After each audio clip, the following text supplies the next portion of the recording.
Hi, this is international psychic medium Susan Schueler. Welcome to my show, Midlife Conversations. Today on our show is photographer and activist Louis Carr. Welcome, Louis.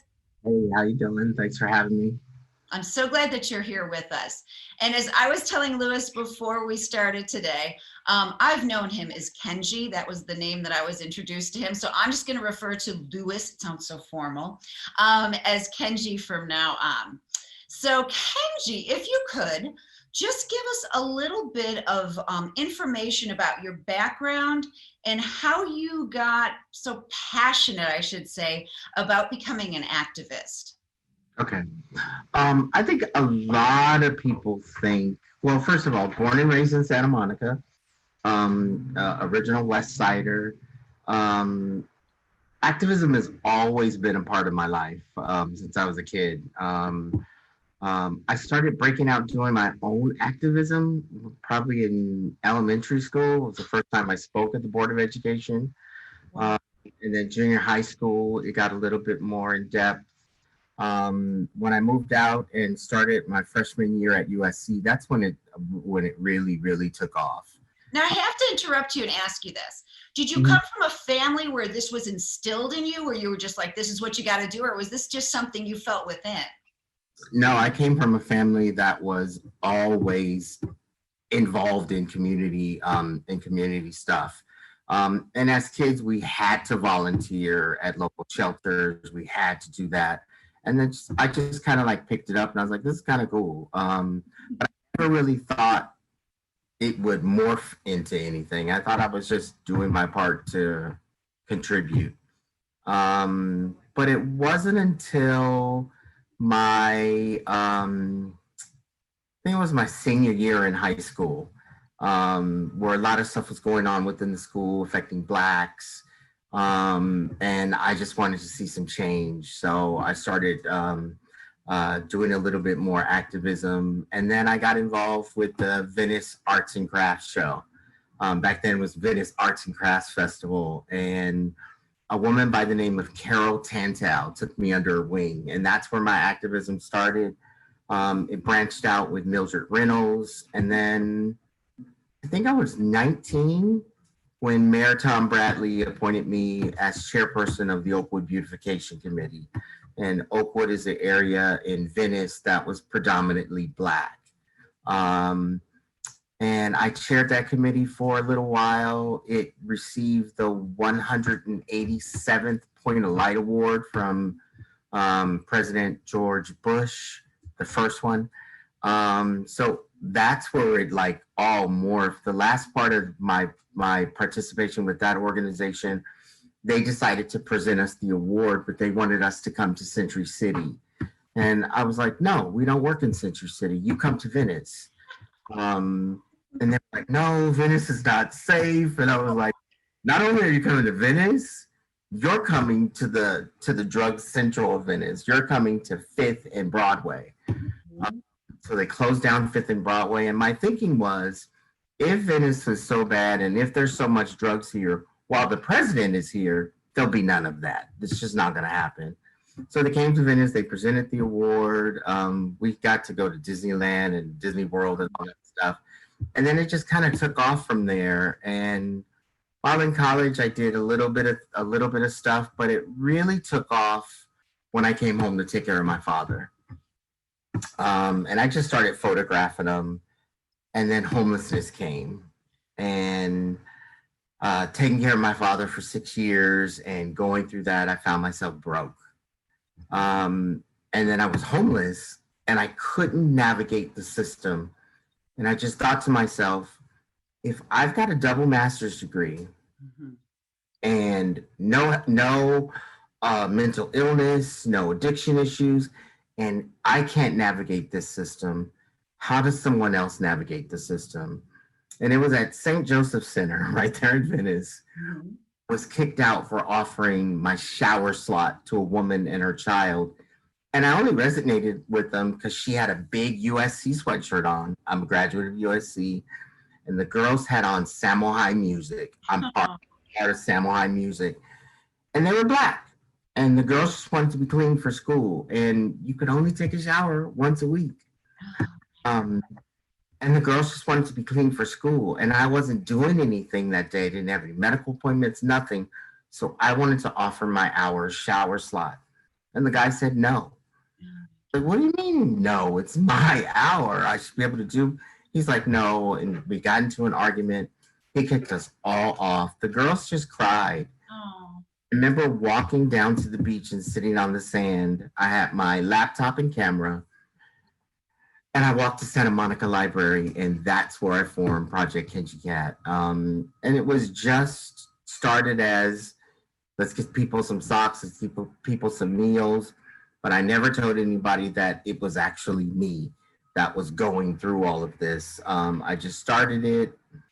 I think I first called it 30 Days Homeless by Choice because I was too embarrassed to tell people that this was happening to me. so okay. So if I can interrupt again. So when you were homeless and living on the street, nobody knew? None of your friends knew? A couple of close friends knew because I would go to their houses to take showers and stuff, but they didn't know. They just thought I was in between. They just thought I was getting ready to go back to New York. And at the time, I was sleeping in one of two of my cars that I still had. But then the newer car, the finance company was like, look, you owe us money. We need this car back. So they got that car. I surrendered that car. And then the other car broke down. Oh my God. And that's when it really hit for me. I was like, wait a minute, you're actually homeless. You are actually in a pickle here because I thought, college educated, this is not going to last long. And it lasted 29 months. Oh my God. 29 months. And during that time, I got re-diagnosed with cancer. A year into it, I got diagnosed with HIV.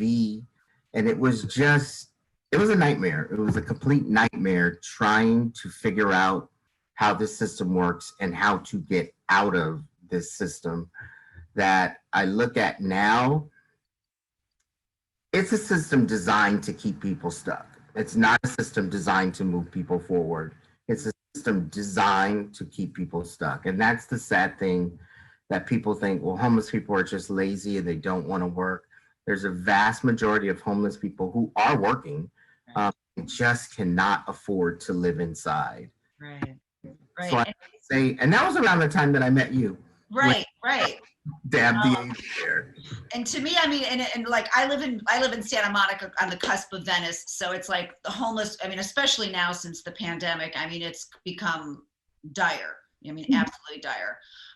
But you know, what you're saying is like I can't even imagine. I honestly can't even imagine. So when you found yourself homeless, how were you able to finally get out of get yourself back going?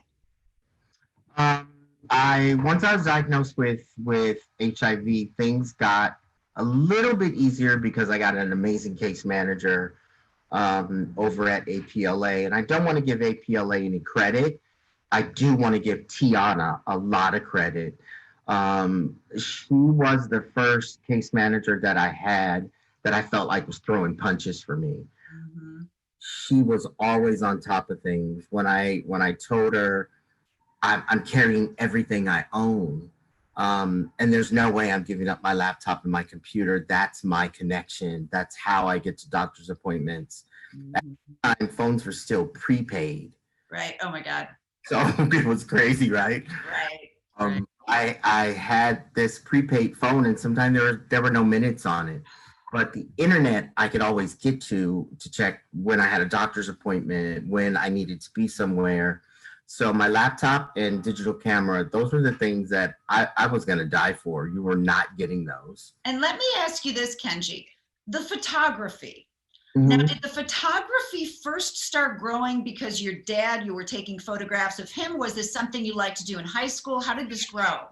So photography has always been a part of my life. It started with my grandfather when I was a kid.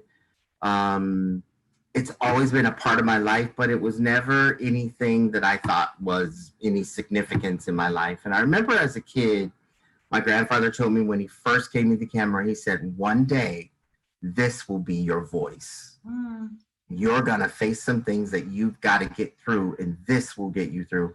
And I was like, okay, old man, can you just show me how to load this? Go out and play with this machine. Um, it was one night on the beach. I was over a year into homelessness. It was pouring down rain, and I was under a lifeguard tower, and the rain was still soaking me. And I said my prayers, and at the end of my prayer, I said, God, whatever is preventing me from leading a purpose life, remove it from my life. And I said it again, and I was like, whoa, whoa, whoa, whoa, wait just a minute. I didn't say take my money from me. My parents from me. What the fuck is wrong with you? And in that point, I'm like having this argument, and I'm yelling and I'm cursing at God. And I clearly hear the voice of my mother say, to whom much is given, much is required. That's what I just said. Okay, if this is what it is, then this is what I'll do.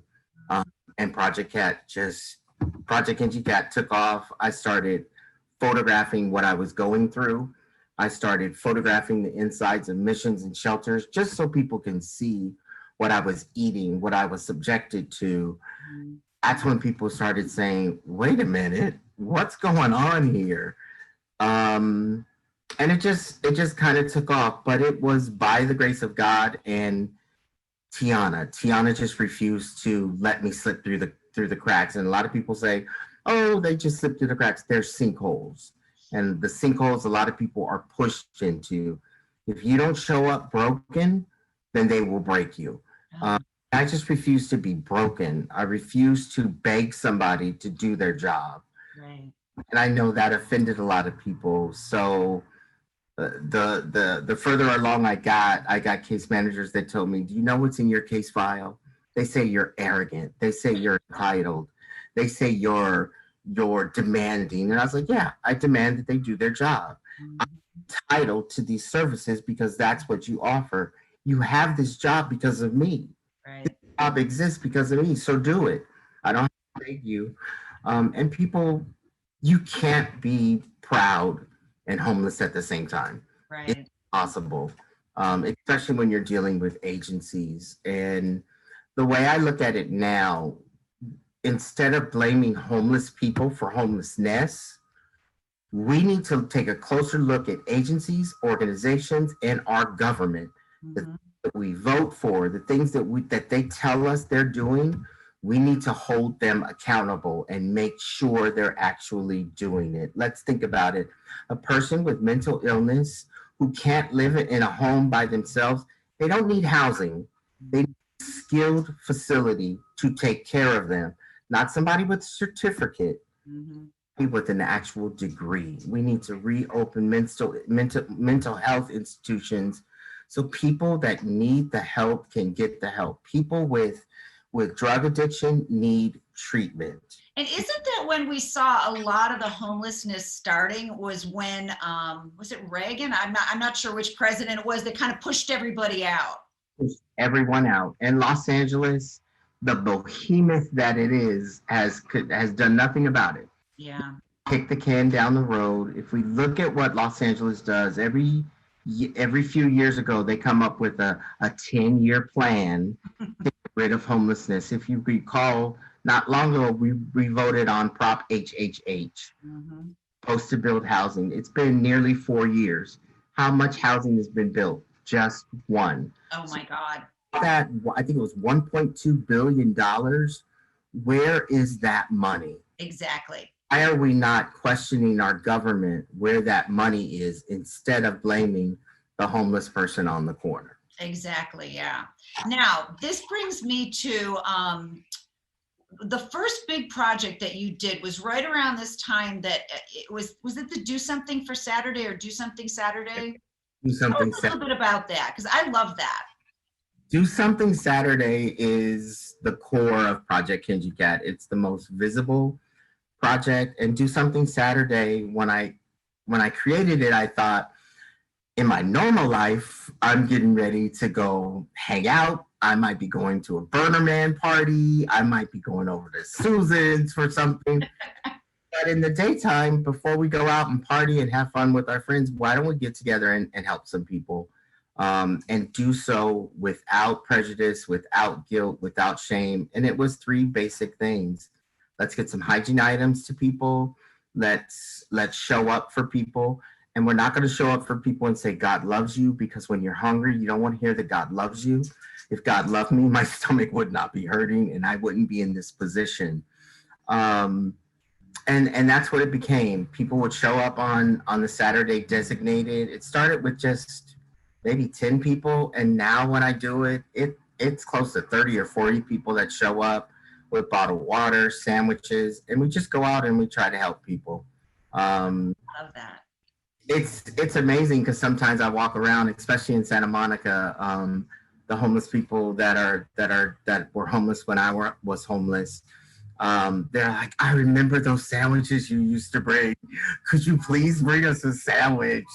Do you have a sandwich in your backpack? And I usually don't, but I might have a gift card that I can give them. So it transitioned from sandwiches to, hey, let's put people in charge of their own destiny. Instead of giving them a meal, why don't we give them a gift card? Right. Because people say, oh, I tried to give them a sandwich, but they didn't want it. Maybe they've already eaten and they're not hungry. Don't take it personal. Oh, they didn't want that blanket. Well, your blanket is dirty. No one wants a dirty blanket. You don't want a dirty blanket. And then to think, people say, well, I gave them a tent. They already have a whole bunch of stuff to carry. A tent is just one more thing to carry. So just trying to educate the public about what homelessness is actually, by using my own experiences and the experiences of other homeless people. Yeah, Project Kenji Cat to do something Saturday.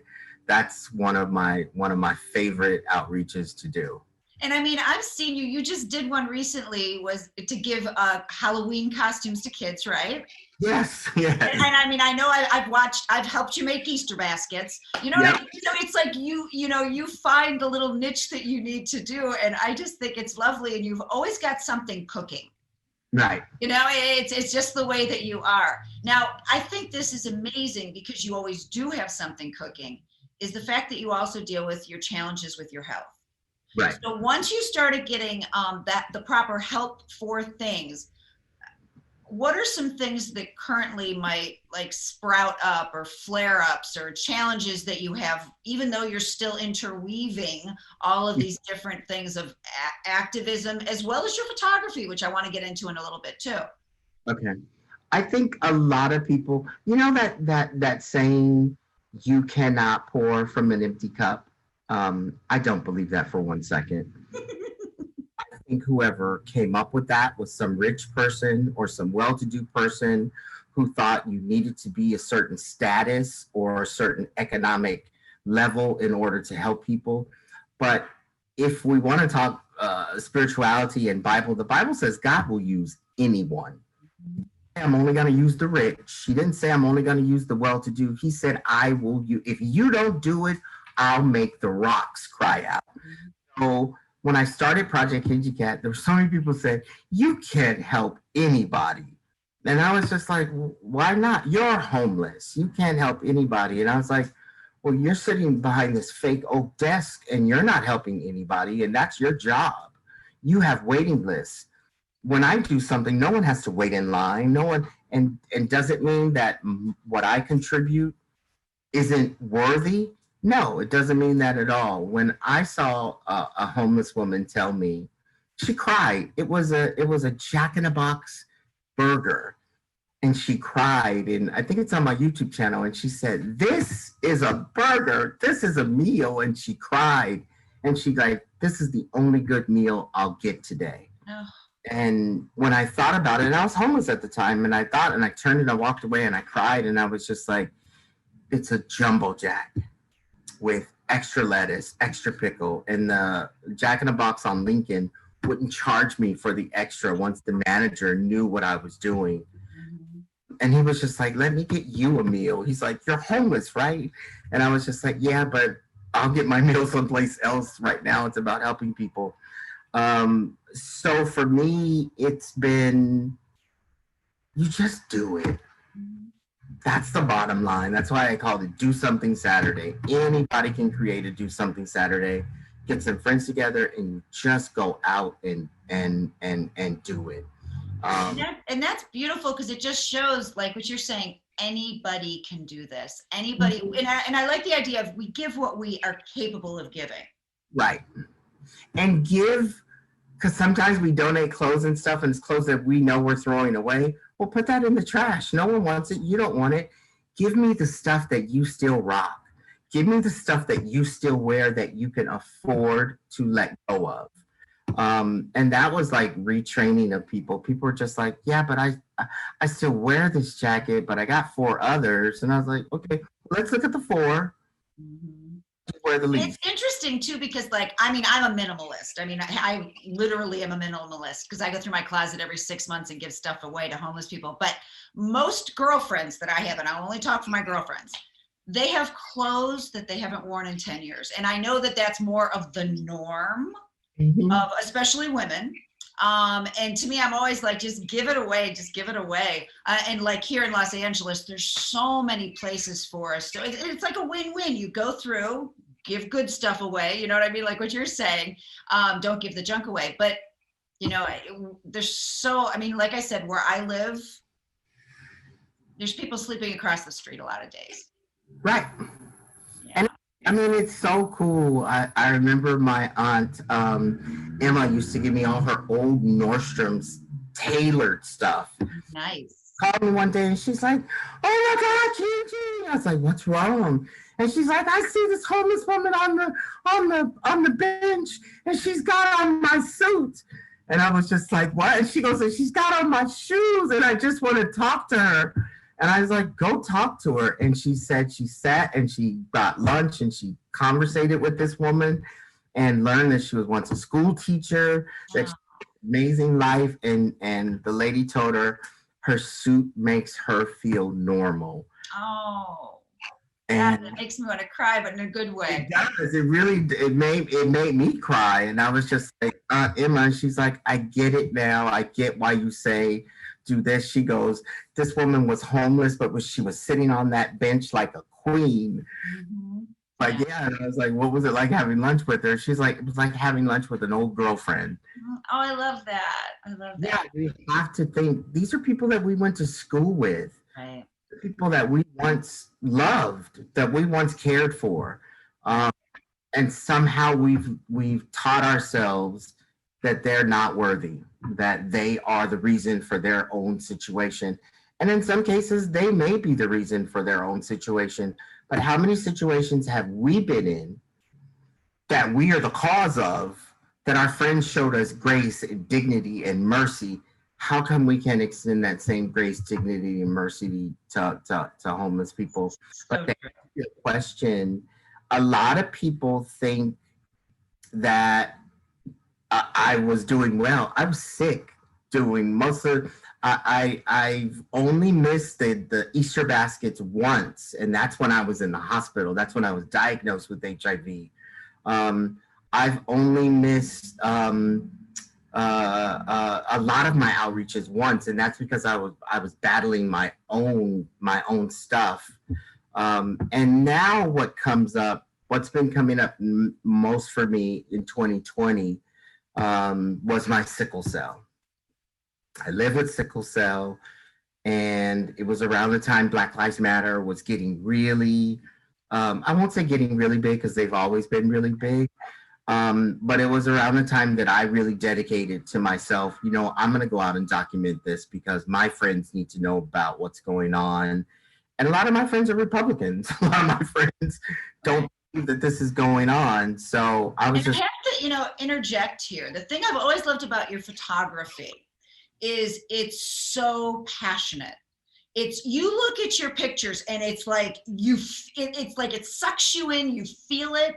And so that leads us right into the book that you decided to do with Sterling Scott, right? Really good friend of mine. I met him photographing a shoot for, I think it was some organization, and just something about him stood out. We started hanging out, we became friends, we worked on our first book together, And then the second book, somebody asked us, hey, what's the next book? And we just kind of like looked at each other and was like, we don't know. We have no idea. Sterling always tells me I'm not an activist. And I was like, everybody's an activist. They just haven't been activated. Mhm. Um, That's a and great way of putting it. I like that line. Everybody's an activist. They just haven't been activated. And I think that's true with all activism. Activism comes when you find that there is a need that you know that is not being met, and you get passionate and you say, I can do something about this. And there becomes the activist that gets activated. So tell us a little bit about the book then. The book came about, it was all organic. Well, I had already been shooting Black Lives Matter and documenting stuff since like 2014. Sterling started getting involved. He went to a protest and he was like, this isn't for me. He ended up in Beverly Hills. I ended up getting rubber bullets shot into the crowd by the police. And afterwards, he's like, this isn't for me. And then I called him one day and I told him, hey, I can't tell you anything, but this is what I'm wearing. This is what I have on. And that's all I can tell you. Once I'm able to tell you, I'll let you know. So I called him and I told him where I was when I was able to. And he's like, I'm on my way. I'll help you get out. And I was like, dude, I'm not leaving. I'm staying right here. We were at the mayor's mansion. And he came and I watched this young man sit and take all this in with his camera. And I think about a week later, I was just like, dude, we already got our second book. And he's like, what? And I was like, the pictures we've been taking, we already have our second book. And we kind of both came up with the name together, I Can't Breathe. And it wasn't based on what was going on. Those words have been uttered a lot. And when I thought about it, Blacks have never been able to breathe in this country. We've always been fighting something in this country. So it was more of, the title comes from just Blacks wanting to be free, single way, wanting to move about and do things just like our counterparts do, wanting equal education, we just can't breathe. We put the book together. We just kept showing up to protests, talking to people, and we've had thousands of photos, but we had to put them into this book. We put them into the book, and then we're like, well, what are we going to do with the rest of the photos? So we have an exhibit over at the Gay and Lesbian Center South of some of the photos that didn't make the book. Sterling's school, UC Santa Cruz, bought books, put them in the library, set up a special area for them. So it kind of morphed. I've been sick all of 2020, latter part of 2020. I just been basically inside, and COVID didn't really put me inside. I would just mask up and go out. But then my sickle cell started acting up. Right now, I don't have an HIV doctor. Well, I have one that doesn't return my call. Oh, wow. I'm without meds since December. And Susan, you know me. I know how to fix things. I know how to wear the white hat. And I'm at a point now to where I haven't been on my HIV med since December. Oh, Now, wow. I don't want to take it. I don't have access to it. And again, this goes back to us thinking we live in Los Angeles and everything is abundance here. Well, for those that live under the abundance, there are tons and tons and tons of challenges. And I'm just trying to keep doing what I do and tackle this challenge that could actually kill me if I don't get these meds. Wow. So, wow. I've got an amazing circle of friends, which includes you. But I can honestly say in Sterling, I've got more than a friend. I've got a brother. I've got a confidant. When I'm at my worst, he's right here. When I can't get out of bed because my sickle cell pain is too great, it's him. It's a couple other friends that come by that talk to me. just getting up for this interview, I was like, I'm not going to disappoint Susan Oh. for this interview. I'm going to be ready. Now, let me ask, if in case anybody would like to get involved Mhm. or would like your book, is there a website? Is there an email that you can share with the group, with our audience today? Yeah, the best way to reach us for books or for anything is scvisuals.com, and it's just S and C visuals with a Z at the end, not an S.com. Okay.